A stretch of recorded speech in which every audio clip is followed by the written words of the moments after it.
안녕하십니까. 행복한 아침 이재용입니다. 안녕하세요. 장예인입니다. 오늘은 1월 3일 화요일이고요. 날씨 제법 또 춥습니다. 날씨부터 알아보죠. 박소영 기상캐스터. 네, 상암 BDMC 앞에 나와 있는 박소연입니다.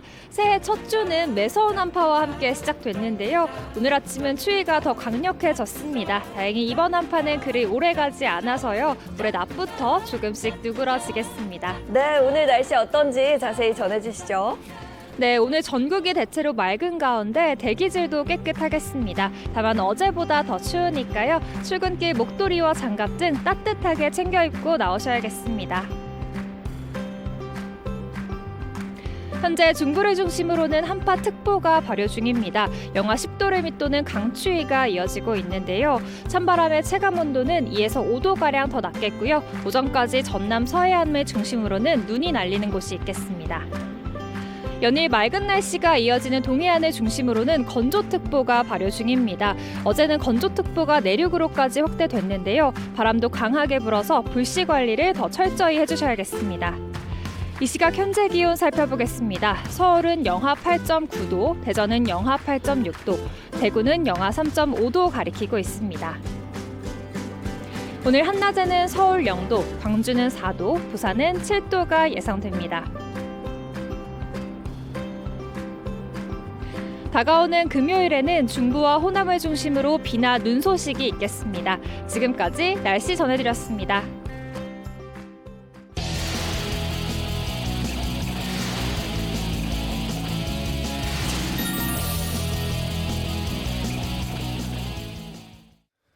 네, 화제 이슈를 발빠르게 전해드리는 모닝 브리핑 순서입니다. 이고은 변호사와 함께합니다. 어서 오세요. 안녕하세요. 안녕하세요. 네, 첫 번째 이슈부터 전해주시죠. 네, 첫 번째 이슈 1,000억 원대 토지 무상취득 들통난 LH입니다. 한국토지주택공사가요 100억 원대 가량의 이 토지를 주인 몰래 가져갔다는 사실이 11년 만에 드러났습니다. 이 땅 주인인 인천경제자유구역청은 어제 이 LH의 행정 절차 오류로 인해서 이 청라국제도시 토지보상금 1,043억 원을 찾아내 받아낼 예정이다 이렇게 밝혔는데요. 이 보상금의 대상이 된 토지는 인천시 소유인 이 서구 청라동 일대 15개 필지로 면적은 무려 20만 제곱미터가 넘고요. 감정가만 해도 2020년 기준으로 1,043억 원에 달합니다. 인천경제청은 이 해당 토지를 무상으로 취득하려는 LH의 계획에 절차상 오류가 있다는 점을 확인한 뒤에 협의를 진행해서 이 보상금을 받아낼 예정입니다. 네, 토지의 규모가 상당하고 감정가는 1,000억이 넘습니다. 이걸 어떻게 가져갈 수 있었을까요? 이 애초에 이 땅이요. 지난 1996년에 인천시에서 바다를 매립해서 만든 토지인 거예요. 2008년에 준공이 됐는데 이 과정에서 LH에서는 해당 토지를 도로, 공원으로 조성하겠다라면서 가져갔습니다. 그런데 그 과정을 좀 세밀하게 살펴보면 LH는 이 과정에서 토지 세목조서를 사실과 다르게 작성했는데요. 이 땅의 이용 현황은 애초에는 나대지였지만 토지 세목조서에는 도로, 공원으로 작성이 됐습니다. 관련법을 살펴보면 이 사업 시행자는 나대지에 대해서는 현금으로 보상을 해야 되지만 도로나 공원은 무상으로 받을 수 있게 됐습니다. 따라서 LH는 잘못 작성된 이 토지 세목조서를 바탕으로 수립한 개발 계획을 이 산업통상자원부의 승인을 받았고 결국 이 땅을 이 도로, 공원 이 용도로 작성한 덕분에 무상으로 취득할 수 있게 됐던 거죠. 이 과정에서 LH는 땅 주인인 인천경제청과는 전혀 협의를 하지 않아서 인천경제청은 이러한 사정도 까맣게 몰랐다가 11년이 흘러서 지난해 초 이 절차상 하자를 발견을 했습니다. 따라서 LH와 수차례 협의한 뒤에 LH로부터 1,043억 원을 현금으로 보상하겠다라는 결론을 이끌어냈습니다. 네, 인천경제청은 뒤늦게라도 땅을 찾았습니다만 네. 이런 유사한 사례가 다른 데는 없는지 이것도 한번 살펴볼 일이네요. 네, 그렇습니다. 네, 다음 이슈 전해주시죠. 네, 다음 이슈는 실물과 다른 이기영 사진 논란입니다. 택시기사 그리고 동거 여성을 잇따라 살해한 연쇄살인 피의자 이기영의 신상공개가 결정된 가운데 이기영의 신분증상의 사진이 증명사진이 실물과 많이 다르다라는 것으로 논란이 되고 있습니다. 공개된 사진은 이 신분증 사진의 특성상 워낙에나 촬영된 지가 좀 오래가 됐고 또 신분증 사진 후보정이 많이 들어가잖아요. 따라서 현재 실제 이기영의 모습과 많이 다르다라는 문제점이 지적이 되어 왔습니다. 경찰도 이런 지적을 고려해서 범인을 식별하기 위해서 구금 과정에서 촬영하는 얼굴 사진, 즉 이 머그샷을 공개하려고 했지만 피의자 이기영이 이 머그샷 공개에 대해서 거부를 하면서 어쩔 수 없이 신분증상의 증명사진을 공개하게 된 건데요. 네. 이에 따라서 이 법률 개정을 통해서 신상 공개가 결정된 피의자 같은 경우에는 강제로 머그샷을 공개할 수 있도록 법률이 개정되어야 되는 것이 아니냐라는 지적이 나오고 있습니다. 네, 이게 실물과 달라도 너무 달라서 사진 논란이 계속되고 있는 건데요. 머그샷 왜 공개할 수 없는 걸까요? 아무래도 저희가 인권도 보장해야 되잖아요. 따라서 신상 공개가 결정이 되더라도 최소한의 인권 보장 차원에서 머그샷 공개를 강제할 수가 없습니다. 경찰은 이 현재 시점으로는 신상 공개가 결정되더라도 법무부 및 이 행안부의 유권 해석에 따라서 피의자가 동의한 경우에는 머그샷을 공개할 수 있지만 만약에 피의자가 머그샷 공개 동의하지 않는 경우에는 이 이기영 사건처럼 결국엔 신분증상의 증명사진을 공개할 수밖에 없습니다. 그렇다면 다른 나라들은 이게 어떻게 공개되는지 그것도 한번 살펴보고 싶은데 이 머그샷이 공개되는 해외 사례 한번 들어볼까요? 네, 이 언론 자유를 위한 기자위원회에 따르면요. 미국의 대부분의 주에서는 관행상 이 피의자의 머그샷을 공개를 하고 있습니다. 다만 법원이 이 머그샷을 공개해야 될 공익과 피의자의 프라이버시권을 비교 형량해서 공개를 허용하지 않을 수도 있는데요. 이 피의자의 인권 침해 등의 문제 때문에 또 미국에서도 사실은 이 공개하는 것이 맞느냐를 두고 이견이 나오고 있다라고 전해지고 있습니다. 그러나 이 머그샷은 대부분의 주에서 언론뿐만 아니라 일반인들도 쉽게 신청을 통해서 열람도 되고 유포도 가능한 상황이라서요. 이러한 머그샷들을 수집해서 공개하는 웹사이트들도 적지 않게 발견이 되고 있습니다. 미국뿐만 아니라 영국에서도 머그샷 공개가 적지 않게 일어나고 있는데요. 한 예로 2017년 14세 동갑내기 2명이 한 사람의 어머니를 살해한 사건에서 피의자들이 10대임에도 불구하고 영국 정부 결국 피의자들에 대한 머그샷을 공개한 바 있습니다. 이게 항상 우리가 이럴 때마다 생각하는 게요. 네. 중범죄자의 인권 지켜줘야 되느냐. 네. 그리고 그에 의해서 무참히 살해된 사람은 그러면 어떻게 되는가. 이런 것에 영향을 미치게 되고요. 머그샷 공개 같은 경우에는 이게 이제 피해자를 다른 사람이 알아보고 제2의, 제3의 피해가 없도록 하고 그리고 이 사람이 각성하도록 하는 데 의미가 있는데 전혀 다른 사진 공개하면 이게 무슨 의미가 있나 네. 이런 생각이 또 듭니다. 자, 다음 이슈 전해 주시죠. 네, 세 번째 이슈 자동차 번호판 봉인 폐지입니다. 자동차 번호판의 위조, 변조를 막기 위해 도입됐던 이 자동차 번호판 봉인 제도가 60년 만에 폐지된다라는 소식입니다. 자동차 번호판 봉인제란 이 후면 번호판을 쉽게 떼어낼 수 없도록 이 좌측 나사를 정보 마크가 찍힌 스테인리스 캡으로 고정해 두는 것을 말하는데요. 근데 문제는 이 봉인의 발급과 재발급에 많은 비용과 시간이 드는 데다가 시간이 지나면 이 봉인 부분이 부식되면서 녹물이 흐른다는 문제점들이 지적되어 왔습니다. 국토교통부는 IT 기술 개발로 위변조 방지 효과가 큰 이 반사빌름 번호판이 도입되기도 했고 또 IT 기술 발달이 돼서 번호판에 대한 도난뿐만 아니라 위변조 차량을 실시간 확인할 수 있는 상황 등이기 때문에요. 이러한 봉인제 폐지가 필요하지 않나라는 의견에 대해서 적극 검토하고 결국 폐지를 추진하기로 했습니다. 네, 여러 가지 효과를 좀 기대해 볼 수 있을 것 같은데 어떤 네. 것들이 있을까요? 정부는 이번 폐지를 통해서요. 일단은 번호판 교체, 또 차량 정비 및 이 번호판 봉인 훼손 등에 따라서 차량 소유주가 차량 등록 사업소를 직접 방문해야 되는 이 번거로운 불편함을 해소할 수 있을 것이다. 이렇게 긍정적으로 바라보고 있고요. 뿐만 아니라 이 번호판 봉인 건당 수수료가 1,000원에서 3,000원가량이 듭니다. 따라서 이 봉인이 폐지될 경우 국민들이 부담하고 있던 약 36억 원 상당의 수수료가 절감되는 효과도 기대될 수 있습니다. 다만 이 번호판 봉인제가 폐지되려면요. 자동차관리법 자체가 좀 개정이 돼야 됩니다. 따라서 국토부는 이러한 개정안을 이달 안으로 국회에 제출할 수 있도록 최선을 다하겠다라고 밝혔습니다. 네, 오늘 모닝 브리핑은 여기까지 하겠습니다. 이고은 변호사와 함께했습니다. 고맙습니다.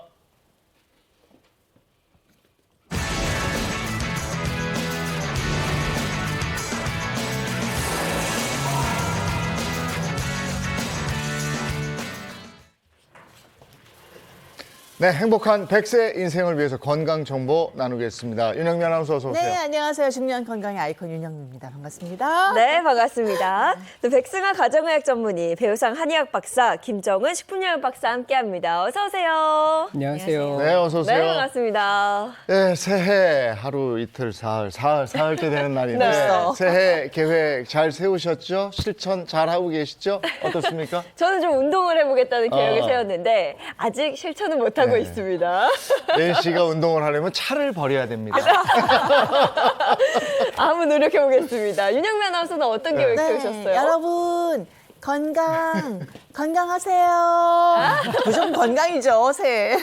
예, 네. 건강에 대한 재테크, 이런 뭐 거, 워낙 많죠. 여러 가지 그 계획을 세우셨을 텐데 상담 심리센터에서 2023년 새해 다짐을 묻는 설문조사를 발표했는데 3위부터 한번 볼까요? 3위가 뭐였을까요? 어떤 게 나왔을까요? 글쎄요, 뭐 건강 다음에는 부자 되기 아니. 네. 부자 되기. 여러분 부자 되세요. 아, 이건 빠질 수가 없죠. 네. 그렇죠. 네. 부자 되기 그리고 아니면 또 뭐 자식들 장가 보내고 뭐 결혼시키고 그렇죠. 제 네. 나이쯤 되면은 거의 20대, 30대 네. 자녀가 있기 때문에 그런 소원도 있을 것 같아요. 장가 보내고 우리가 시집 보내고라고 얘기를 하는데 네. 지들이 알아서 하는 거지. 보내기 뭘 보내요. 다 그죠? 키웠는데. 보낼 수는 없죠. 예, 그렇죠. 맞습니다. 자, 3위는 바로 재테크를 열심히 하겠다. 이거라고 그럽니다. 아. 재테크를 열심히 하겠다. 재테크였군요. 예, 2위는 뭘까요? 2위도 뭐 단골이에요, 단골이요. 2위는 뭐 건강관리 아니에요? 그 술 드시는 분들, 담배 태시는 분들, 예, 금연, 금주. 금연. 금주, 금연. 그럼 1위는 뭘까요? 1위, 대망 1위. 1위는 뭐 당연히 다이어트가 아닐까요? 우리 모두 새해 그냥 운동하자, 덜 먹자 이런 결심 하잖아요. 예, 다이어트, 건강에 대한 맞습니다. 딩동댕인데 응답자의 35%가 2023년의 새해 다짐으로 다이어트와 건강을 뽑았습니다. 아, 역시. 근데 재밌는 게 다음 설문인데요. 네. 2022년의 다짐은 그러면 잘 지키셨습니까? 이런 질문했는데 잘 지켰다. 몇 퍼센트나 나왔을까요? 얼마 안 될 것 네. 같아요. 뭐 한 20, 30%? 20, 아닌가? 30%까지 너무 가지도 아닌가? 않습니다. 아, 네. 12%라고 그럽니다. 12%가 저는 제 생각보다 12% 많아요. 맞아요? 많아요. 저는 그 정도도 많은 10% 거예요? 안쪽이라고 생각했는데 네. 나머지 88%는 잘 지키지 못했다. 네. 이렇게 응답을 했습니다. 아, 근데 늘 그렇잖아요. 계획 네. 세우고 나서 작심삼일이라고. 네. 맞아요. 3일 정도 가나요, 그 계획이? 그래서 오늘 이 얘기를 왜 한 거냐면 네. 오늘 1, 2, 3일이잖아요. 네, 3일. 오늘 3일째 되는 날입니다. 작심 3일이라고 그래서 오늘만 잘 넘기십시오. 오늘 네. 이 고비를 넘기면 작심 4일이란 말은 없으니까 여기서부터 다시 3일로 가는 거예요. 네. 3일 하다 보면 2023년 무난하게 잘 지키셔서 그 12% 안에 들 수 있지 않을까. 오늘이 바로 기로의 날입니다. 작심삼일. 오늘이 굉장히 네. 중요한 날입니다. 그래서 오늘 건강혁명 주제를 또 정해봤는데요. 영상으로 함께 보시죠.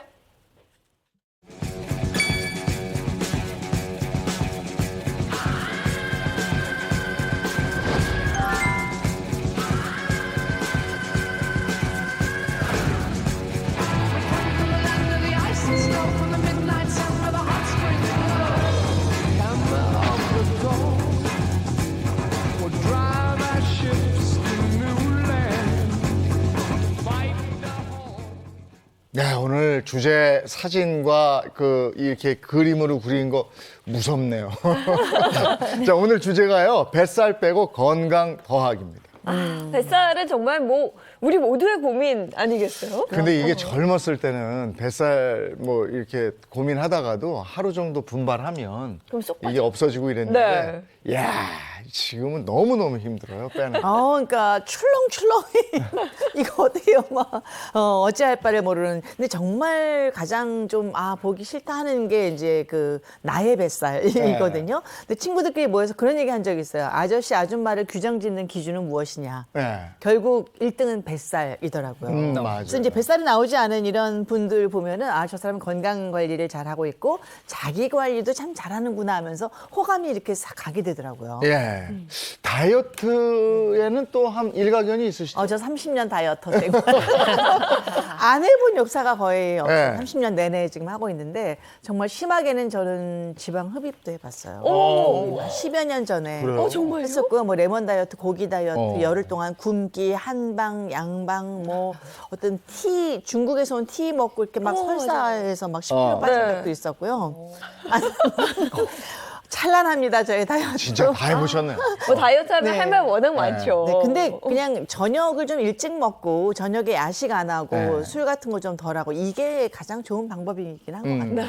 자, 그럼 우리 모두의 고민입니다. 다이어트. 뱃살과 관련해서 본격적인 이야기 시작해보기 이전에 먼저 비만의 위험성. 그 위험성 뭐가 있는지 한번 짚어보고 가죠. 네, 좀 놀라운데요. 한 통계에 따르면은요, 대한민국 국민 3명 중에 1명이 비만이라고 합니다. 또 더욱이 이제 코로나 사태가 장기화되면서요, 2022년 건강검진 검사자 중에서요, 절반에 가까운 514만 명이 또 비만 판정을 받았다고 합니다. 그렇지만 여전히 또 비만은 질병으로 생각하지 않고 있기 때문에 우리가 조금 더 신경을 써야 되지 않을까 생각을 합니다. 근데 앞서 우리가 언급을 했습니다마는 젊었을 때는 한 끼만 안 먹어도 배가 쏙 들어갔었는데 맞아. 지금은 그게 안 돼요. 그 왜 안 되는지 모르겠어요. 진짜 예전에는 한 2, 3일 정도만 바짝 정신 차리고 좀 덜 먹고 많이 걷고 이러면은 한 2kg 정도는 그냥 쉽게 네. 빠졌거든요. 근데 지금은 진짜 일주일, 열흘 동안 막 신경 써도 1kg 빼는 것도 너무 힘든 거예요. 왜 나이 들면은 몸이 일을 안 하는 거예요. 도대체 왜 그런 거예요? 나이살이라고 들어보셨죠? 그러면요. 제일 싫어하는 게 나이 플러스 살. 살. 두 가지 저의 적입니다. 맞습니다. 이 나이살이라고 하는 것이 무엇인가 하면요. 나이가 들면서 우리 몸의 기초대사량이 줄어들고요. 성장 호르몬이 감소합니다. 뿐만 아니라 근육량이 줍니다. 이 근육 자체는 포도당을 가장 많이 소모하는 장기라고 할 수 있거든요. 근데 이 근육량이 줄어들게 되니까 남는 포도당이 지방으로 쌓이게 됩니다. 그래서 점점점 체질적으로 살이 잘 찌는 체질로 변하게 되면서요. 살이 한 번 찌게 되면 또 빠지지 않게 되는 것. 이것이 바로 나이살입니다. 너무 슬픈 말이에요. 나이가 들수록 잘 찌지만 쉽게 빠지지 않는 몸이 된다. 이런 얘기잖아요. 그러니까요. 주로 뭐 뚱뚱한 사람들은 어디나 다 이렇게 예, 나이살이 이렇게 두둥한데 제가 보기에 슬림하고 날씬한 사람들도 아니에요. 저도 쪘어요. 이러면서 이렇게 이야기하는 게 뱃살. 그다음에 옆구리살. 맞아. 옆구리 옆구리살. 원피스를 못 입잖아요. 네. 이게 라인이 안 되니까. 보통 어떻게 하면 이제- 좋아요? 네, 보통 남성 호르몬인 안드로겐은 이 상체 지방 축적과 관련이 있고요. 이 여성 호르몬인 에스트로겐은 이 엉덩이와 대퇴부 이쪽에 지방 축적과 관련이 있습니다. 자, 그래서 폐경한 이후에 이 여성 호르몬이 줄어들게 되는 중년 여성의 경우에는 이제 배와 옆구리에 집중적으로 지방이 축적되게 되는 것이죠. 네, 또 살펴보면은요, 이제 60대 이후에 여성 복부 비만 유병률 같은 경우에는요, 노화에 따라서 또 증가를 하게 됩니다. 그리고 한 연구에 따르면은요, 우리나라 여성 10명 중에 무려 3명이 이제 비만, 또 복부 비만, 그 중에서도 복부 비만을 앓고 있다라고 하고요. 또 하루에 5시간 이상을 앉아서 생활하시는 경우에는 위험성이 1.5배에 다릅니다. 또 이제 주말 수면 시간 같은 경우에는요, 7시간 미만으로 수면을 취하시는 분들은 무려 위험률이 1.4배나 높다라는 결과가 나와 있습니다. 네, 한번 펴려보시고 설명을 드려보겠습니다.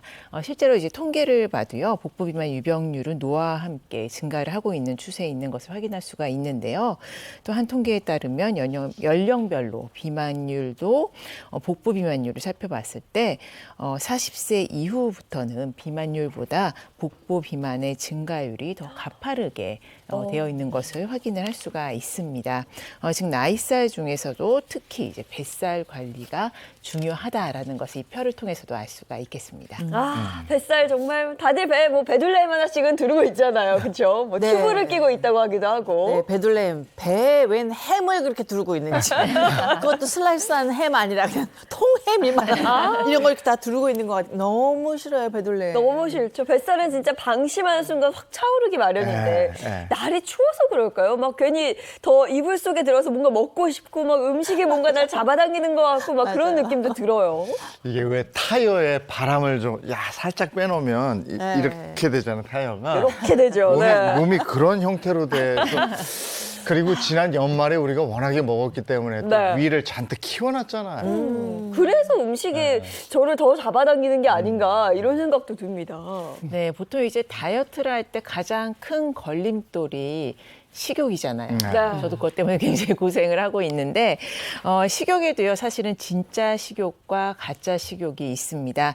가짜 식욕 때문에 사실은 우리가 또 느끼지 않는 허기에 또 식욕을 느끼면서 그러면서 음식을 더 먹게 되고 또 그러다가 살이 찌면은 스트레스를 받으니까 또 스트레스 때문에 또 먹고 이 가짜 식욕이 굉장히 문제거든요. 네. 그렇습니다. 이 진짜 식욕은 생존을 위한 식욕이라고 말할 수 있고요. 김정은 선생님 말씀하셨던 것처럼 가짜 식욕은 바로 음식을 자꾸 먹게 되는 식탐이라고 말할 수 있겠습니다. 맞아요. 식욕을 넘어서서 식탐. 그 탐이 문제인데 어느 정도는 이렇게 좀 허기를 채웠는데도 불구하고 그냥 나도 모르게 자동적으로 손이 가거든요.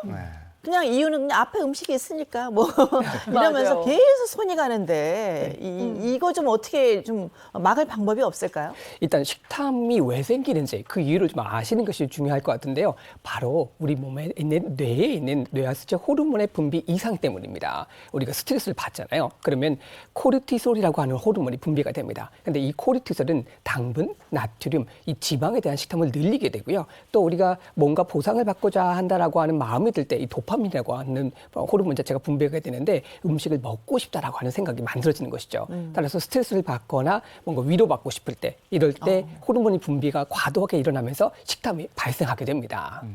특히 스트레스 받으면 저는 그렇게 뭘 좀 먹고 싶어요. 괜히 뭔가 빈 듯한 느낌, 이걸 채워야 될 것 같은 느낌을 받곤 하는데 그러면 이 가짜 식욕과 진짜 식욕 구별할 수 있는 방법이 있을까요? 네, 그래서 제가 이제 몇 가지 이 구분할 수 있는 방법을 또 질문을 통해서 알아보도록 하기 위해서 준비를 해봤습니다. 네, 가짜 식욕을 줄여라.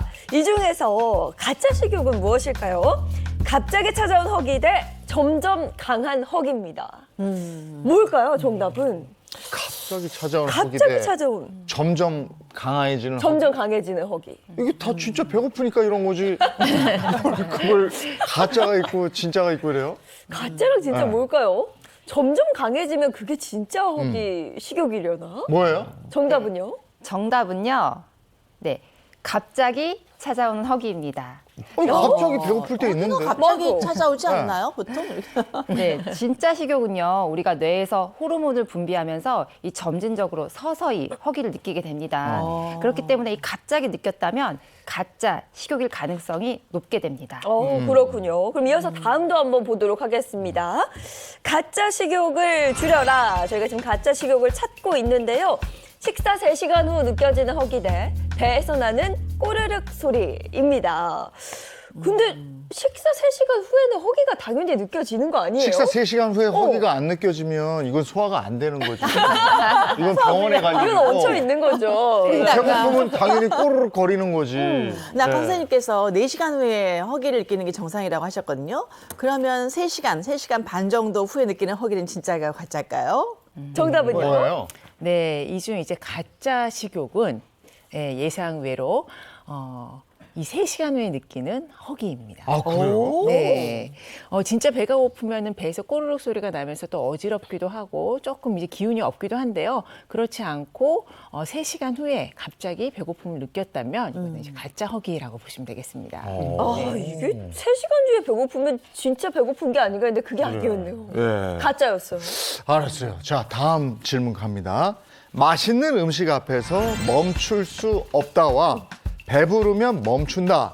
이 중에서 진짜 식욕과 가짜 식욕 이건 알지 우리가. 멈출 수 없다? 멈출 수 없다가 가짜 식욕 아닙니까? 그렇죠. 그렇죠, 그렇죠. 네. 배가 고파서가 아니라 그냥 뭔가 이렇게 습관적으로 당기는 거죠, 그냥. 네. 맞습니다. 정답 잘 맞춰주셨는데요.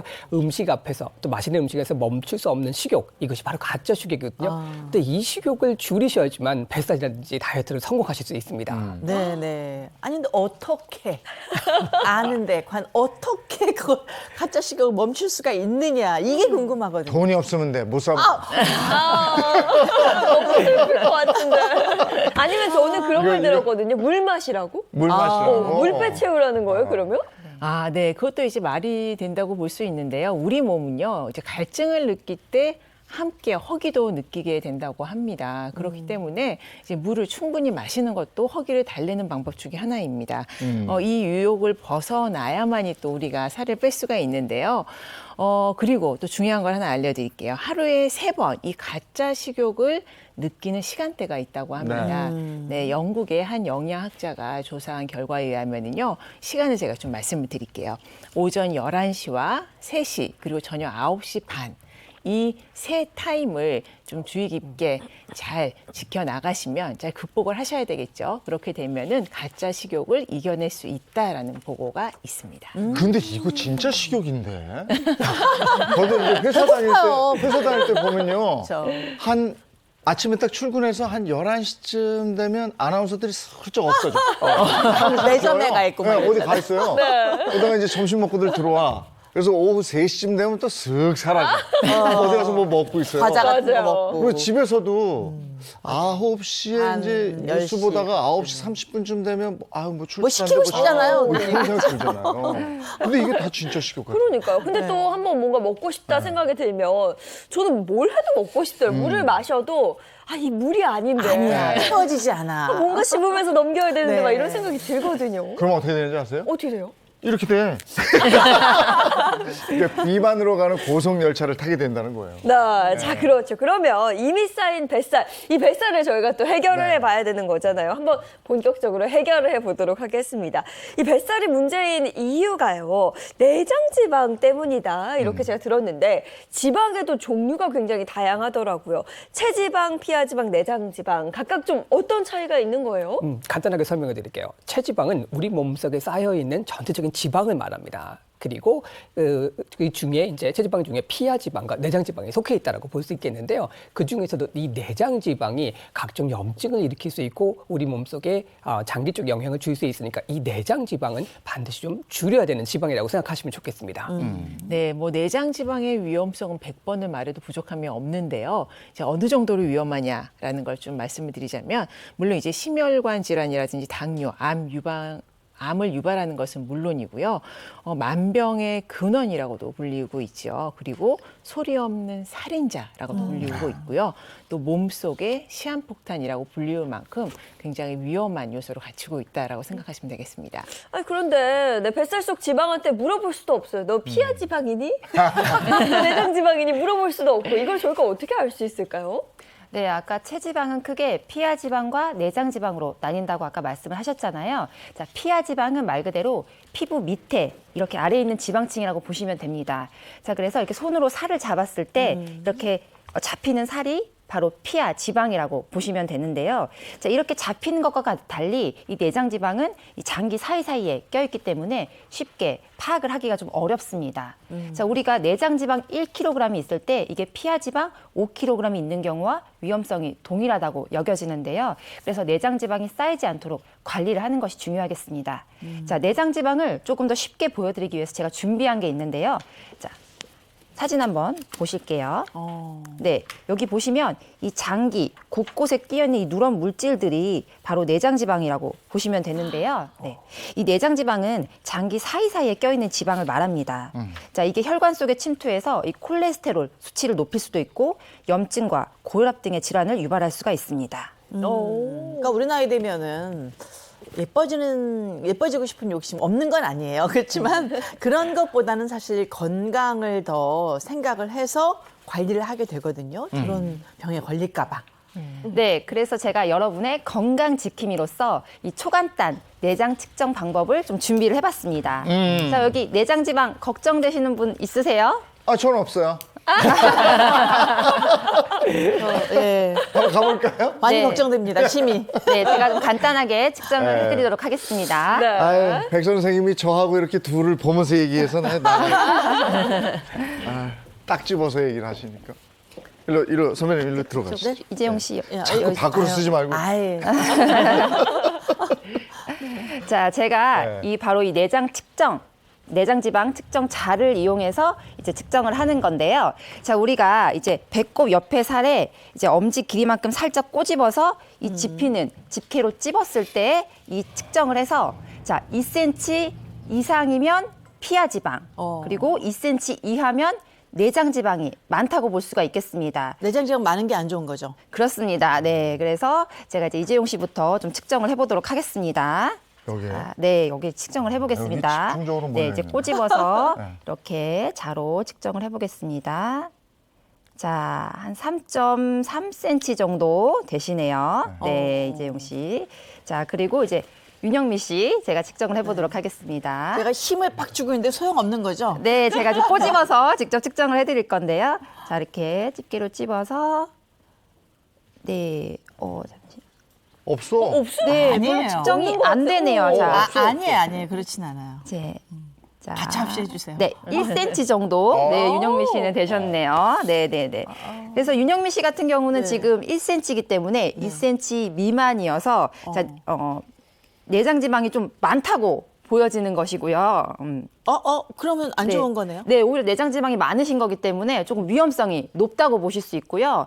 아까 이재용 씨는 3cm셨잖아요. 그럼 상대적으로 피하 지방이 조금 많으신 거기 때문에 내장 지방이 좀 적으신 편이라서 안심해야 되는 네, 건가요? 조금 더 건강 관리를 몰라, 잘해 반대인 줄 주셨다. 알았어요. 네, 그렇게 보실 수 있기 때문에 사실 저는 근데 둘 다 많은 걸 거예요. 여기가 두드룩해요. 네, 그런 결과라고 보실 수 있겠습니다. 네. 일단은 알겠습니다. 네. 네, 알겠습니다. 알겠습니다. 이게 또 반전이네요. 그냥 많이 잡히면 안 좋은 건 줄 그러니까. 알았는데 또 그건 아니었어요.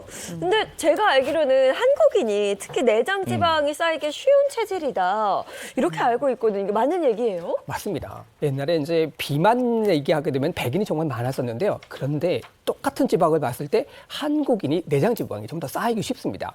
바로 이 속 안에 내장 지방을 쌓이기 쉬운 유전적인 성질을 갖고 있기 때문인데요. 우리가 과거에는 보게 되면 서양 애들이 육식을 좀 더 많이 섭취를 했었고 지방을 우리나라 한국 사람들은 좀 섭취하기 좀 어려웠었잖아요. 채식 위주의 식단을 많이 했었기 때문이죠. 그래서 지방을 접하기 어렵기 때문에 이 한 번 지방을 먹게 되면 내장 깊숙한 곳에 쌓아두는 유전적인 성질을 갖고 있었습니다. 그래서 내장부터 쉽게 지방이 쌓이는 유전적인 것 때문에 한국인의 내장 지방이 상당히 같은 체지방이나 하더라도 많은 것이죠. 그래서 요즘 또 더구나 서구적인 음식들을 많이 먹다 보니까 지방을 좀 많이 드시잖아요. 그러면 이 피하 지방보다는 내장 쪽에 많이 쌓이는 것이 한국인이라고 생각하시면 쉽습니다. 예.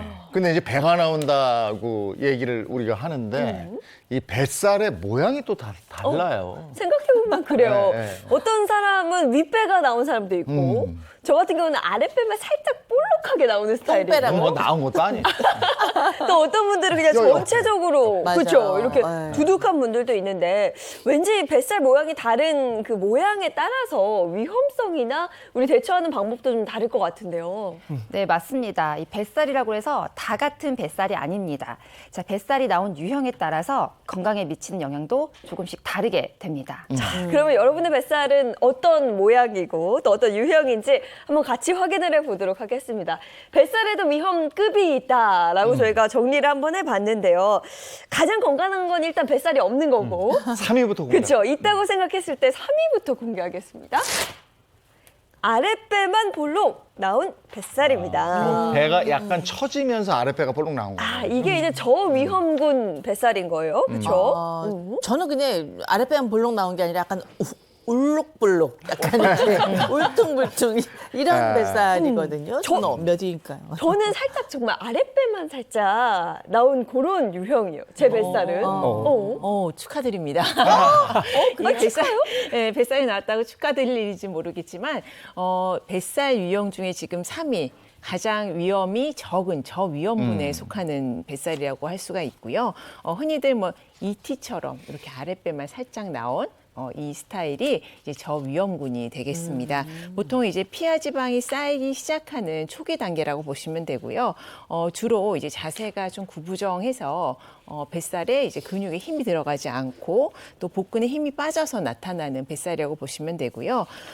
주로 이제 젊은 층에서 오래 앉아서 일하는 젊은 층에게 나타나는 뱃살이다라고 보시면 되겠습니다. 네. 그럼 어떻게 해야 돼요, 선생님? 방법을 알려주셔야죠. 네, 이티처럼 이제 아래만 볼록 나온 뱃살 같은 경우에는요. 일단은 아까 자세가 좀 구부정해서 생기는 뱃살이라고 했잖아요. 등을 펴고 좀 자세를 바르게 하시게 되면은 이 뱃살은 어느 정도 또 해소를 하실 수가 있습니다. 네. 등을 자세 좀 다시 잡고 갈게요. 등을 일단 펴고 배에 힘을 딱 주고, 그렇죠? 네. 뭐 이렇게 불룩 이렇게 나온 뱃살을 안으로 넣는다 생각하고 이렇게 힘을 주니까 자세가 좀 잡히는 것 같아요. 또 배가 있는데 네. 뱃살이 없을 수는 없는 거 아니겠어요? 너무 그렇게 예민하게 고민하지 그래요? 마세요. 한 2위 3위 볼까요? 정도 요거는 괜찮고 2위. 괜찮으니까 2위 한번 이어서 보겠습니다. 뱃살 위험에도 급이 있다. 2위는 중간 위험군인데요. 엉덩이, 허벅지로 이어지는 뱃살입니다. 이게 이어져. 네.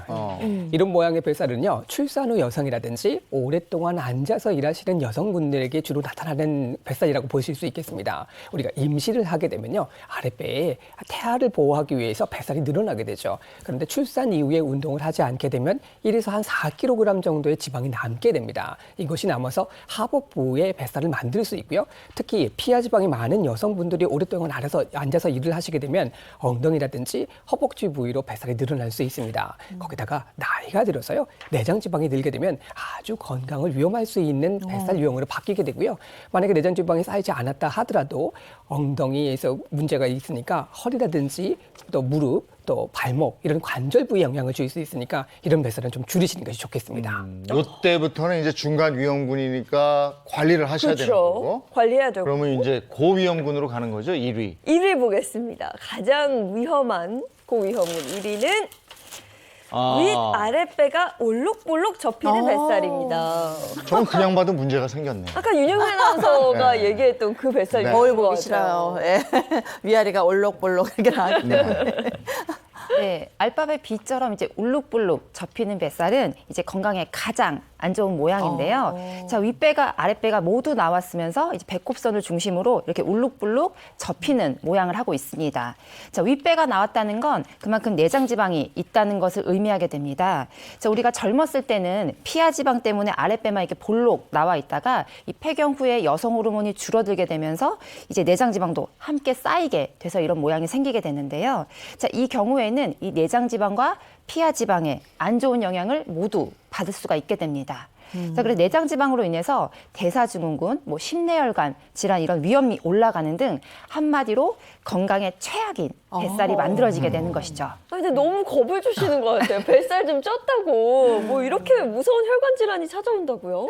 그럴 수 있습니다. 이 복부에 쌓이는 내장 지방들은요, 혈관이라든지 장기 쪽을 영향을 주게 됩니다. 특히 혈액을 타라서 문제가 생기게 되면 뇌심혈관 질환이 문제가 생길 수 있는 고혈압, 또 고지혈증, 당뇨병의 위험이 높아지고요, 건강을 심각하게 위협할 수 있습니다. 특히 여성 호르몬이 이런 내장 지방 자체를 쌓이지 못하게 좀 만들어줘야 되는데 중년 여성분들은 이 여성 호르몬이 줄어들잖아요. 그래서 혈관 질환에 쉽게 노출될 수 있고요. 실제로요, 이 복부 비만이 있는 사람들 성인을 대상으로 추적 조사를 해봤습니다. 그랬더니 복부 비만이 있었을 때 질병의 위험률이 지금 당뇨병 같은 경우는 5.3배, 또 고혈압 같은 경우는 2.6배. 또 심근경색 같은 경우는 1.8배, 뇌졸중은 1.7배나 높은 것으로 나타났습니다. 그러니까 아까 이제 선생님들 얘기할 때도 비만 유병률이라고 얘기했잖아요. 네. 그러니까 그걸 병으로 보는 거예요. 그렇죠. 지금. 근데 그 왜 특히 남자분들 보면 그 여성 임신했을 때 왜 배 뿔룩한 것처럼 그렇게 부른 분들이 있어요. 이것도 상당히 문제인 것 같은데. 그러면서 그럼 인격이라고 네, 이야기하죠. 지금 보통. 나오죠. 근데 많아요, 저런 분들이. 근데 왜 저런 거예요, 저거는?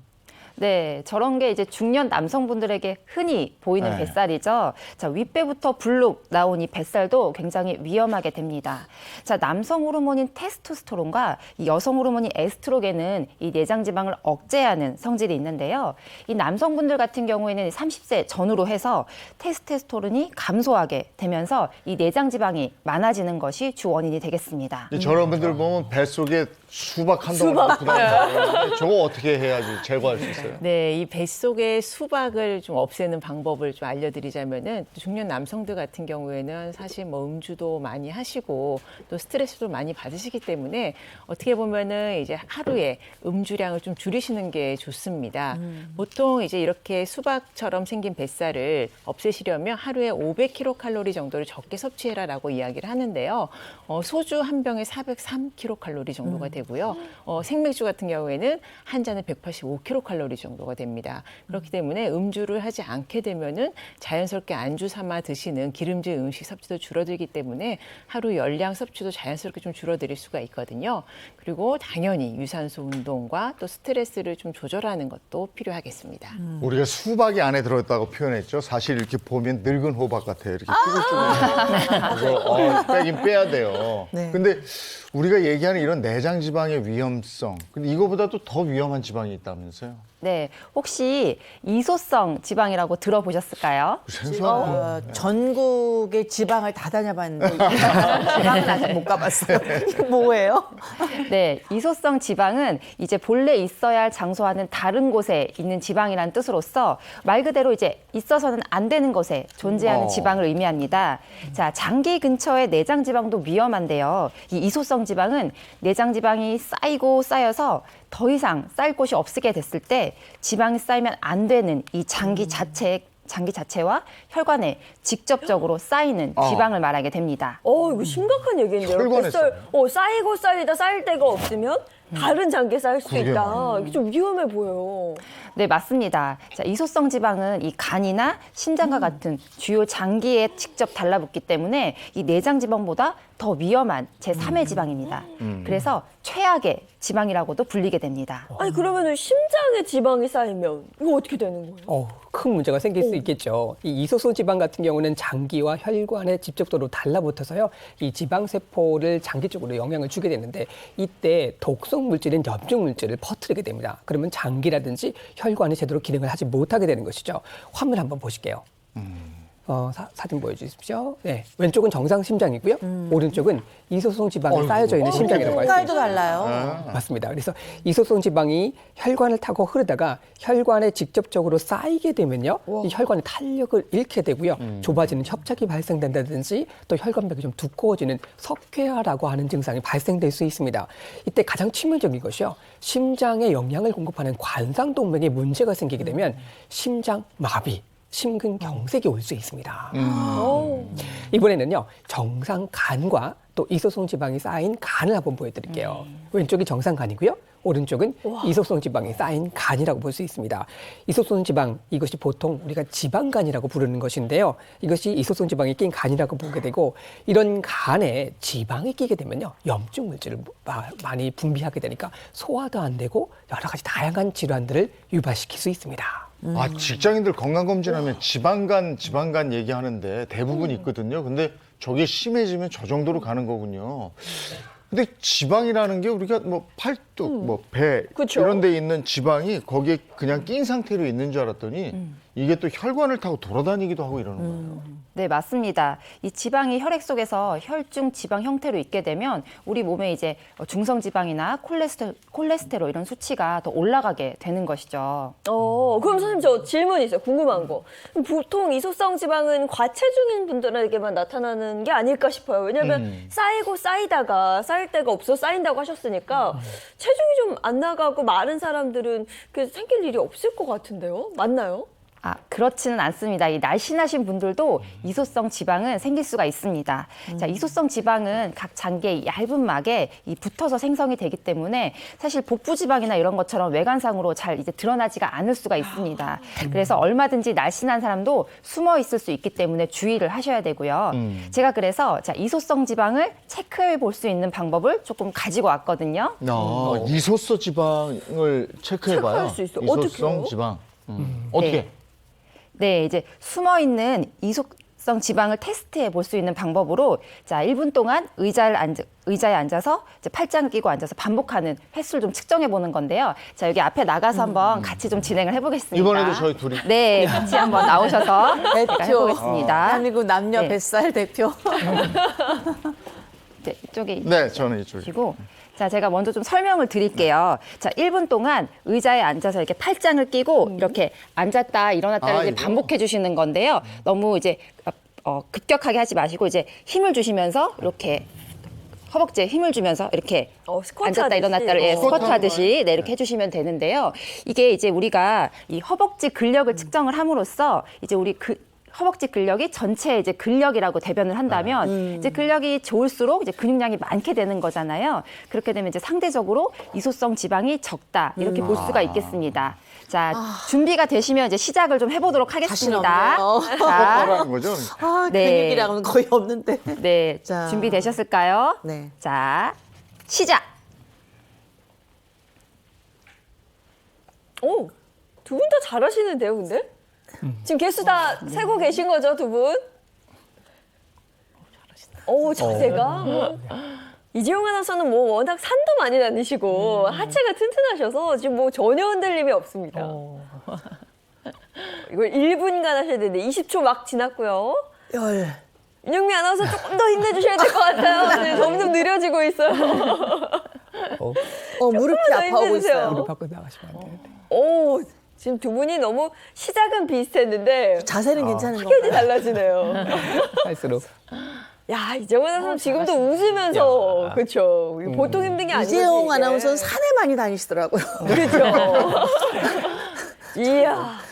자, 이제 50초입니다. 50초. 저는 산보 승차이기 때문에 51초. 거의 운동을 안 하는 사람이에요. 얼마 안 남았어요. 이제 진짜 얼마 안 남았습니다. 3초, 2초, 1초. 근데 무릎이 굉장히 그만. 네. 여기까지. 네. 몇 개 하셨어요? 몇 개 하셨어요? 잊어버려서 19개 했을까요? 네, 20개 정도 하신 것 같고요. 네, 저 40개요. 야. 네, 제가 자리에 앉아서 네. 조금 평가를 해드리겠습니다. 이재용 아나운서 40개. 네. 이영미 아나운서는 20개 정도 하신 것 같아요. 그렇죠? 반이네, 절반. 아유, 네. 맨날 산에 가는데 이 정도는 해야지. 이재용 씨 올해 연세가 어떻게 되세요? 뭐 연세 한 50줄 가고 있습니다. 아, 그러시구나. 자, 이게 이제 결과를 좀 설명을 드릴 건데요. 그 전에 자, 20대 같은 경우에는 이 40회 이상, 그리고 30대는 30에서 39회 정도, 그리고 40대는 20에서 29회 정도, 그리고 50대는 10에서 19회, 60대는 6에서 9회, 그리고 70대 이상은 자 5회 이상 이렇게 보시면 되는데요. 아까 윤영미 아나운서님이 지금 한 20번 하셨기 오. 때문에 아유, 잘하신 거네. 40대라고 보여지고요. 잘하신 거예요. 자, 이재용 씨는 너무 힘들었는데. 이재용 씨 아까 40회라고 하셨잖아요. 그럼 네. 거의 20대 오, 가까운 세상에. 이제 나이를 보시게 되겠습니다. 이야. 아유, 살아있네. 살아있네. 야, 역시 대단하십니다. 네, 근데 선생님 이제 궁금한 게 있는 게 우리가 뭐 이소성 지방, 내장 지방, 뭐 피하 지방 이런 거 이야기했잖아요. 그러면 그냥 저는 진짜 무식한 질문인데 그냥 지방을 의학적으로 끄집어내면 안 돼요? 그 지방 흡입 같이 그러면 간단하게 해결되는 것 같은데. 맞아요. 저도 그 생각 언젠가 해본 적이 있었습니다. 그러니까 아니 약간 쭉 빨아들여 버리면 이렇게 되는 거야. 근데 쭉 빨아들이면 되는 게 아닌가 이렇게 간단하게 약 먹으면 이렇게 생각하죠. 녹아내린다거나 지방만 뭐 네. 그런 건 좀 왜 개발 안 하세요? 근데 워낙 저희가 뱃살 다이어트에 대해서 궁금한 게 참 많아요. 근데 궁금증은 많지만 차마 의사 선생님한테 묻지 못했던 그런 얘기가 있어서 저희가 궁금했던 점들을 모아서 한번 준비를 해봤습니다. 뱃살 다이어트 썰썰썰 이참에 하나하나씩 물어보고 좀 답을 들어보도록 하죠. 자, 첫 번째는 윤영미 아나운서가 방금 물어봤던 거예요. 뱃살 지방 흡입하면 안 되는지 어떤가요 이게 선생님? 괜찮을까요? 네, 이 복부 지방을 줄이기 위해서 이 지방 흡입 같은 이 드라마틱한 걸 기대해서 하시는 분들이 있는데요. 이게 사실 이렇게 드라마틱하다고 이게 기대하실 수 있겠지만 사실은 그렇지가 않습니다. 우리가 아무 노력도 하지 않으면서 이런 것들이 유지될 거라고 생각하시면 굉장히 큰 오산입니다. 우리가 지방 흡입을 하시고 나서도 그 이후에도 다이어트를 꾸준히 해주셔야 되고 이 식습관이나 이런 것도 관리를 잘 해주셔야 그 효과를 유지하실 수가 있기 때문에 그런 부분들을 주의하셔야겠습니다.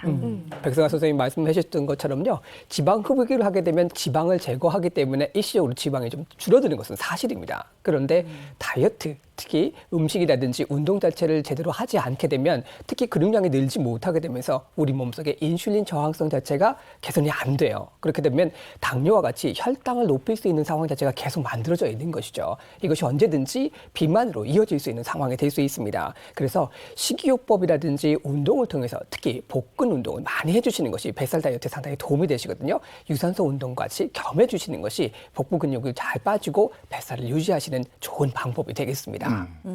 저는 30년 다이어터 경력으로 말씀을 드리면 그 매일매일 이렇게 제가 주사 놓는 거 있었어요. 식욕을 좀 줄이는 그 무슨 그 주사인데 그런 주사도 맞았고 그다음에 또 아예 전문적으로 이렇게 뭐 지방을 뭐 줄여주나 녹여주나 뭐 이런 그 지방 없애주는 그런 뭐 약간 그 뻑적지근하게 좀 아프더라고요. 뻐근하게. 그런 주사도 맞아보고 했는데 그런 게 효과가 있다고 굉장히 많이들 이야기를 하고 있거든요. 네. 근데 저는 워낙 여러 다이어트를 한꺼번에 했기 때문에 이게 진짜 효과가 있는 건지 좀 의학적으로 말씀해 주시면 좋겠어요. 그리고 아까 그 지방 빼는 거 있다고 그랬잖아요. 네. 지방 빼잖아요. 배가 이렇게 된 사람이 지방 빼죠. 이게 접혀 이렇게. 저 해외 토픽에서 봤는데 징그럽더라고요. 역시 운동인가요? 네. 근데 방금 유영미 아나운서가 말씀한 그 부분 저도 안 그래도 여쭤보고 싶었거든요. 뱃살 다이어트 썰썰썰 다음 두 번째 뭔지 보시면 뱃살 빼는 주사가 있다? 이런 게 입니다. 있겠어. 뭐 뱃살뿐이겠습니까? 뭐 뱃살, 팔뚝, 뭐 다리, 허벅지, 뭐 모든 부위에서 우리가 지방을 빼는 주사를 이제 볼 수가 있는데요. 사실은 이게 각종 이제 지방을 빼준다는 주사들이 많긴 하지만 이제 원리는 이제 뭐 하나라고 보시면 됩니다. 자, 군살을 제거해주는 이제 군살 제거를 원하는 부위에 이제 지방 분해하는 이 약물을 이제 투입을 해서 이제 지방 분해를 유도하는 건데요. 사실은 이게 분해된 지방이 노폐물과 함께 배출이 되기 때문에 좀 지방이 체외로 배출되는 이제 원리라고 보시면 되겠습니다. 이게 부작용은 없는지 과연 이게 효과가 있는지 뭐 이런 것도 궁금하기도 하고 말이죠. 가능하지 않을 것 같거든요. 근데 사실 제가 이제 조언을 드리고 싶은 거는 이게 우리가 정말 노력을 해도 안 빠지고 이제 운동이나 뭐 식습관 여러 가지 노력을 했을 때 안 빠지는 정말 군살 같은 경우에 이런 부위에 이제 도움을 조금은 받아볼 수가 있겠지만 너무 욕심을 내거나 무리해서 몸 전체에 이런 시술을 하거나 하겠을 때는 이 몸에 무리가 많이 가고 건강도 해칠 수가 있기 때문에 그런 부분들을 주의하셔서 이제 전문의와 상의를 하시고 어떤 부위에 우리가 필요할지를 결정을 해서 그 부위에 꼭 맞는지 결정을 하고 진행을 하시는 것이 좋겠습니다. 아, 우리가 저 어르신들 특히 그러시잖아요. 그 돈 쳐들여서 먹고 살찐 거 왜 또 돈 쳐들여서 또 빼니? 그러니까요.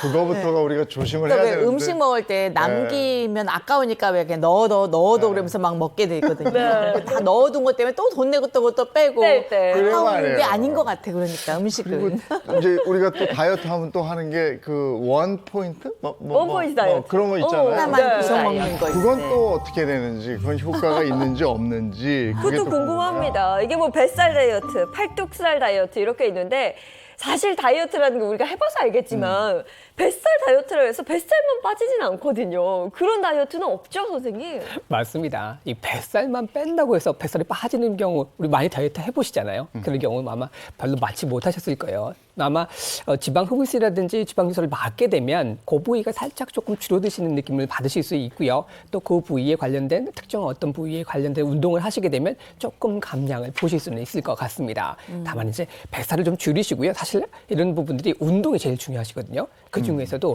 걷기와 같은 유산소 운동을 꾸준하게 하시는 것이 일단 다이어트 어떤 부위에 다이어트를 좀 하시는데 도움을 좀 주실 수 있는 방법이라고 생각이 됩니다. 아, 운동해야죠. 알고는 있는데 제 새해 목표기도 한데 운동하는 게 그렇게 저는 힘이 들더라고요. 아니 근데 요즘에 산책도 못 하겠어요. 추워서. 맞아요. 집에서 저녁 먹고 좀 소화 좀 시킬 겸 이렇게 나가야 되는데 나갔다 금방 들어오게 돼요. 추워서. 근데 효과적으로 운동을 해서 내장 지방을 타파할 수 있는 운동법. 지금부터 제안을 좀 해드릴게요. 배 선생님 해주실래요? 예, 제가 이제 내장 지방을 줄이기 위한 어떤 운동법을 좀 말씀을 드릴 건데요. 우선 아침에 일어나시게 되면 장을 조금 따뜻하게 하시기 위해서 체온과 비슷한 정도의 온도의 물을 한 잔 드세요. 그리고 나셔서 운동을 시작하시면 조금 더 효과를 보실 수 있겠습니다. 한번 앞으로 나가서 한번 가죠, 장혜림 씨. 한번 아, 같이 제가 해볼까요? 그 시선을 피하려고 그랬는데 정확히 저를 바라보시면서 나가볼까? 예, 한번 해보실까요? 운동하면 장애인 아나운서죠. 아, 정말 자신이 없습니다. 일단 따뜻한 물을 한 잔 드셨다라고 하면 그다음부터 이제 운동을 좀 해보시면 좋겠죠. 또 이제 운동을 하실 때 아주 어떤 복잡한 기구가 있다라고 하면 그 운동 자체가 힘들어지실 수 있잖아요. 그래서 바깥에 방바닥을 좀 청소를 하시다가 이 걸레 하나만 준비를 해주시게 되면 운동 방법이 되실 수 있겠습니다. 네. 어떤 방법일까요? 야, 일단은 걸레를 한번 준비를 해보시고요. 제가 여기 밑에다가 걸레를 한번 준비를 해봤습니다. 네. 그래서 플랭크 자세를 일단 취하시는 겁니다. 제가 한번 보여드릴게요. 우선 시험을 보여드리면 걸레를 발바닥 밑에다가 놓으시고요. 이렇게 하이 플랭크 자세를 취하게 됩니다. 이 상태에서 높은 상태에서 머리 자체를 앞으로 좀 잘 유지를 해주시고요. 이 상태에서 허리를 앞으로 접어주시면 앞으로 저 보통 일이 아니에요. 이렇게 네. 걸레로 선생님은 방바닥을 집에서 그렇게 걸레질 하시는 거죠?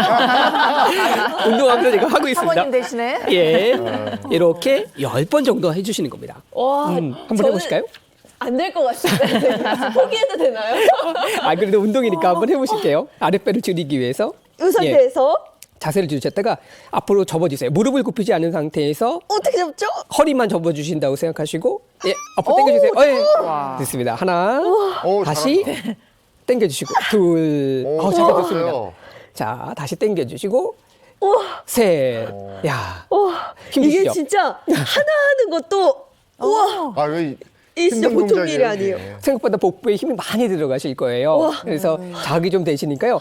요거를 10번 정도 해주시고요. 2세트까지 해주시게 됩니다. 총 10번씩 20회. 2 세트. 10번 하시고 난 다음에 조금 쉬셨다가 네. 다시 10번 해주시는 겁니다. 그래서 2세트를 하시는 거죠. 자리를 좀 옮겨 다니면서 해야지 걸레질이 될 것 같아요. 맞습니다. 그래서 왔다 갔다 하시면서 하시는 것도 네. 한 방법이 되고요. 두 번째 동작을 말씀드릴게요. 이번에는 걸레를 2개를 준비를 해주시는 겁니다. 네. 그래서 양발에 한쪽 발씩 이렇게 걸레를 잡아주시고요. 마찬가지로 자세는 하이 플랭크 자세를 유지를 해주신 상태에서 이번에는 아까는 동시에 움직였다라고 하면 한 발씩 움직여주시는 거예요. 쉬워 보인다, 아까보다. 예, 아까보다 조금 낫죠. 다만 이렇게 한 번 왔다 갔을 때 한 번 다시 앞뒤로 움직이시면서 한 번 걸레로 방바닥을 더 많이 닦으실 수 있겠죠.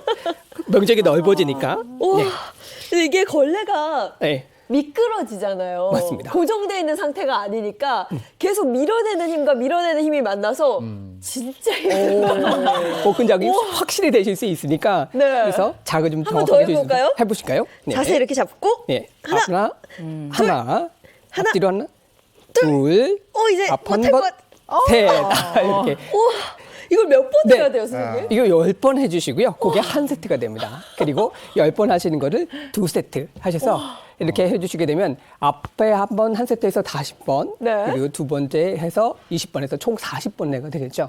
네. 그리고 마지막 조금 힘든 동작이 될 수 있습니다. 이걸 한번 해볼게요. 자. 이렇게 잡으신 다음에 아까와 같이 똑같이 플랭크 자세를 유지해 주시고 요거 네. 동작이 조금 어렵습니다. 이번 동작은요. 오른쪽 발을 왼쪽 옆구리 돌면서 틀어주시는 거예요. 이거 옆구리 살. 이게 난이도가 이거 좀 45도. 높은데요? 예, 뱃살뿐만 아니라 옆구리 살에 좀 자극을 좀 주실 수 있겠죠.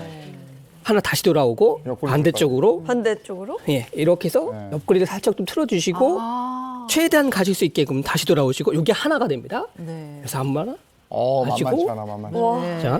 자 이렇게 하셔서 제대로 오시는 거. 요게 둘 이렇게 해서 총 한 번에 하셨을 때 10번을 하시는 겁니다. 선생님, 저도 한번 네, 도전해 한번 보겠습니다. 도전해 보실까요? 여기서 이제 네. 다리를 안쪽으로 이런 자세. 조금 더. 예, 옆으로 이렇게? 살짝 틀어지고 요 정도까지. 넘어가시면 다치실 수 있으니까 요 그래. 정도까지만 넣어주시고 네, 다시 반대쪽. 우와, 쥐날 예. 것 같아요. 여기까지. 허리를 살짝 보기만 틀어주시고 여기 하나 다시 만만치 않아. 예, 올려 틀어주시고 미끄러우시니까 너무 많이 가지 않게 요 벗어나지 정도? 않게, 예, 이 정도여서 이야. 자, 다시 제대로 접고 반대쪽 다시. 와. 오우. 정말 살 빠지겠네. 네. 옆구리 빠지- 살하고. 땀 나시죠? 아니, 제가 네. 행복한 아침 하면서 다양한 운동을 해봤잖아요. 네. 지금 3년 넘게 하면서 역대급 최고 난이도의 운동이에요. 근데 이 운동이 참 좋은 게 여기가 지금 바닥이요. 반질반질. 반질반질해졌어. 다른 데하고 그렇죠. 달라요. 네. 아니 선생님 좀 쉬운 운동 좀 없어요? 좀 다른 운동 좀 해주세요. 그렇게 저 같은 되면 사람도 할 수 있게. 일단 요 운동을 좀 해보시면 제일 좋겠고요. 그 다음에 이제 복부 자체를 좀 지각을 주셨으니까 그 다음에 이제 지압을 좀 해보시면 좋으실 것 같아요. 일단 디귿자 지압 자체가 있는데요. 손끝에 손등을 이렇게 한번 만들어 보십시오. 네, 손끝으로 이렇게 만들어 보신 다음에 손끝에 자극을 가지고 위쪽, 아래쪽에 있는 허벅, 복부에서부터 천천히 눌러 가시는 겁니다. 아픈 데가 있으시면 조금 더 지압을 지긋하게 해주세요.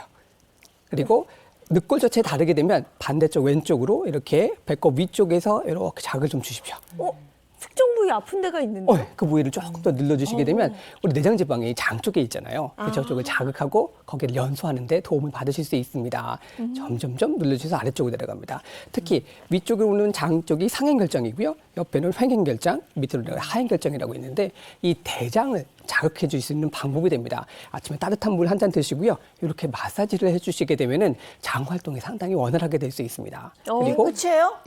그 다음에 너무 이제 쉽다, 이거. 간단하시죠. 요거는 쉽게 하실 수 있는 방법이니까 이렇게 마사지를 아침에 해주시고 난 다음에 왼손 등을 오른손 등에 이렇게 마사지 겹쳐 주십시오. 그 다음에 오른쪽 하복부에서부터 시계 방향으로 이렇게 돌려주세요. 방금 엄마 마사지 해줬던 손은 것처럼 약손이네. 맞습니다. 배 지방이 아플 때 하는 거. 없어져라 이렇게 생각을 하시면서 자꾸 문질러 주시고요.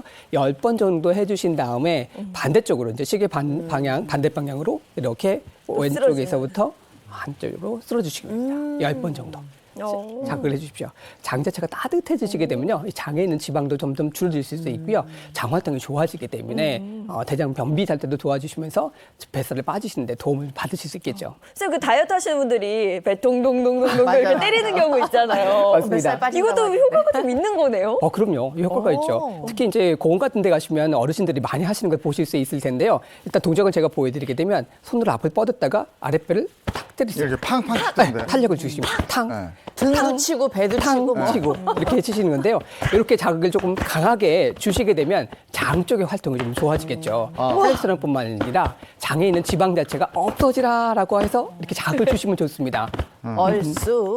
그러면 복부에 찜질팩 하시는 분들도 계시거든요. 따뜻하게. 야. 그것도 좀 도움이 될 것 같은데 맞습니다. 어때요? 이 장은 차게 되면 설사를 많이 하게 됩니다. 따뜻하게 되면 장 자체가 원활하게 운동하게 되면서 변 자체도 아주 굵게 잘 나올 수 있게 되죠. 그래서 배를 따뜻하게 해주시는 것, 특히 요즘 같은 겨울 때 이렇게 해주시는 것은 상당한 도움을 받으실 수 있고요.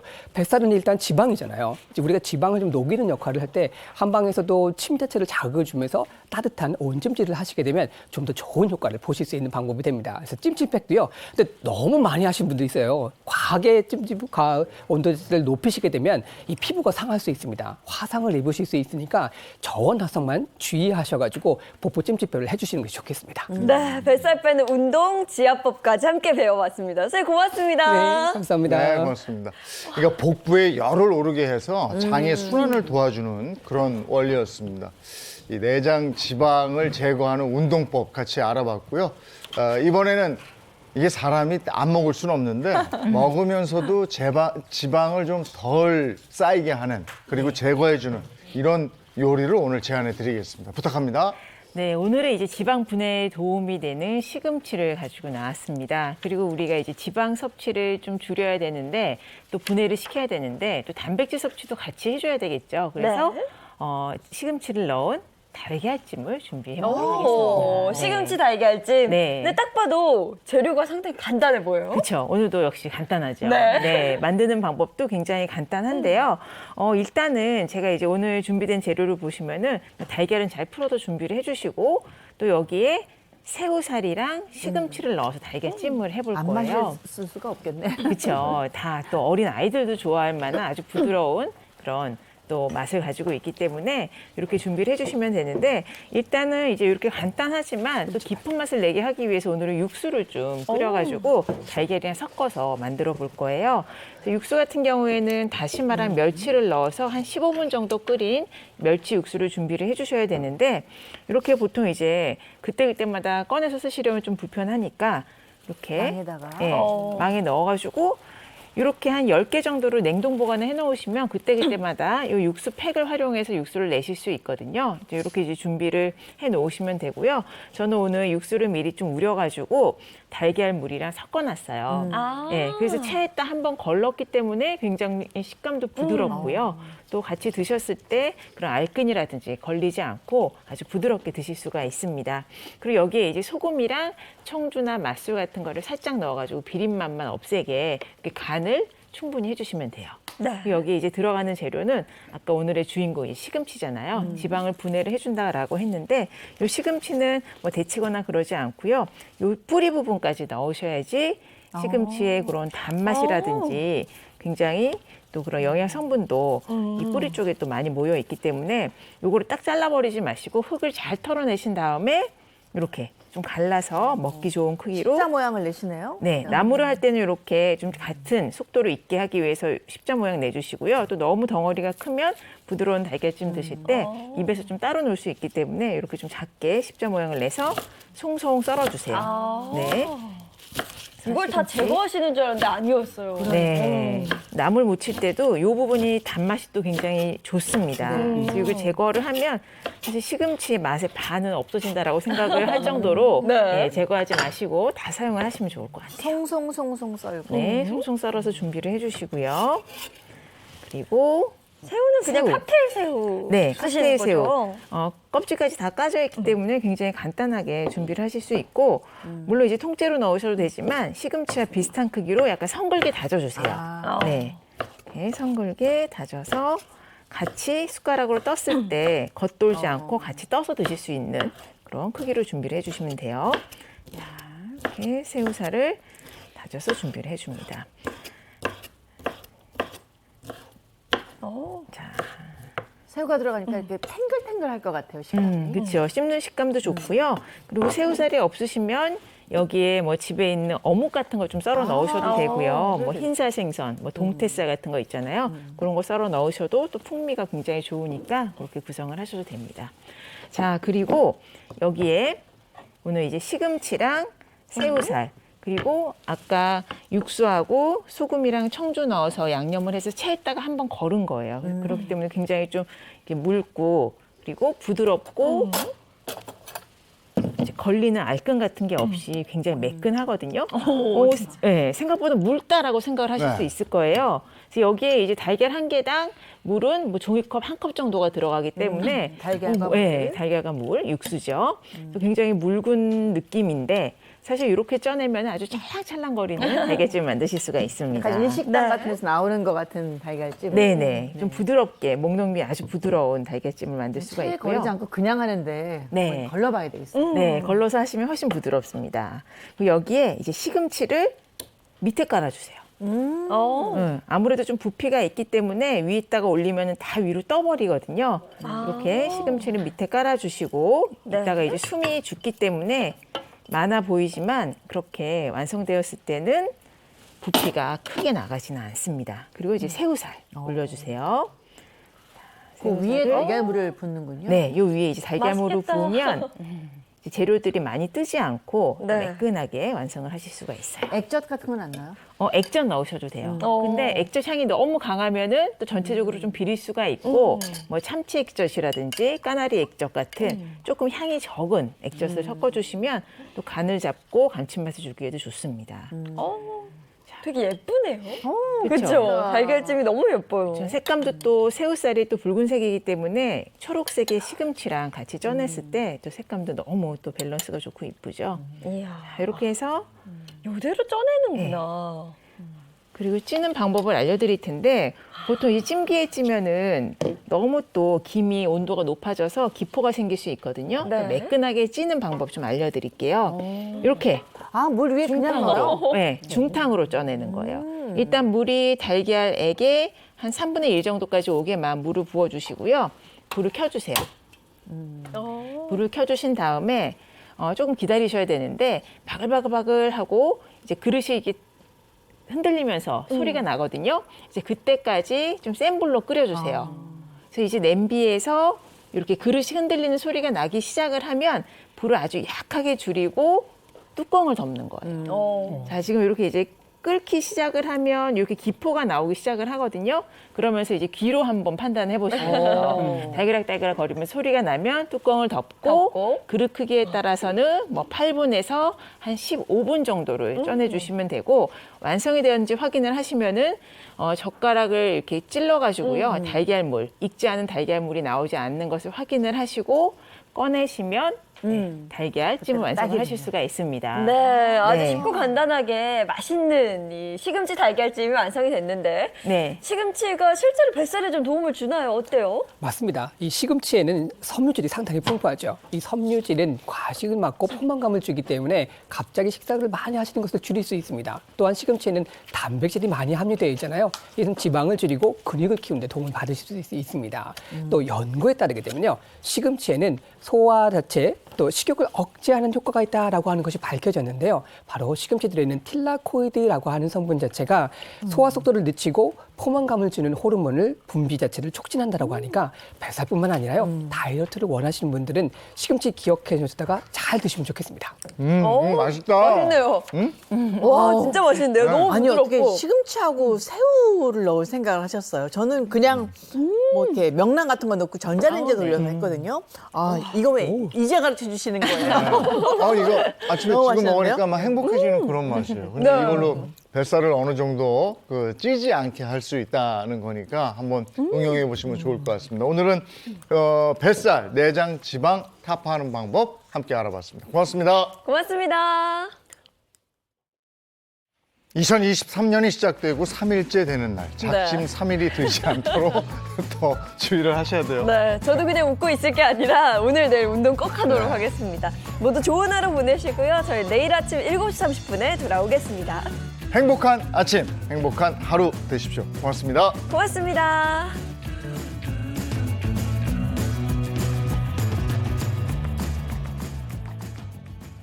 채널 A